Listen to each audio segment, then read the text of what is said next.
तुम्ही पाहत आहात MCN न्यूज मराठी। रावेर तालुक्यात येणाऱ्या खिरोदा येथील धनाजी नाना विद्यालयात समता फाउंडेशन जळगावच्या वतीनं विद्यार्थ्यांसाठी व्यवसाय मार्गदर्शन शिबिराचे आयोजन करण्यात आले होते।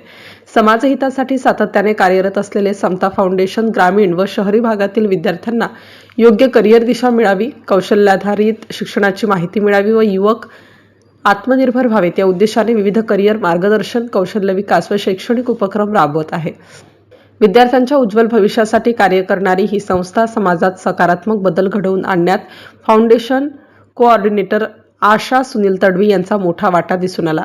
या कार्यक्रमासाठी शिल्प निर्देशक किशोर ढोले, निदेशक अजित तडवी, निर्देशक दिशा गाढे, विद्यालयाच्या मुख्याध्यापिका मनीषा महाजन, पर्यवेक्षक SP चौधरी, विद्यालयातील सर्व शिक्षक, बंधू, भगिनी तसेच इयत्ता 9वी ते 12वीचे विद्यार्थी उपस्थित होते। MCN न्यूज मराठीकरिता फिरोज तडवी, यावल।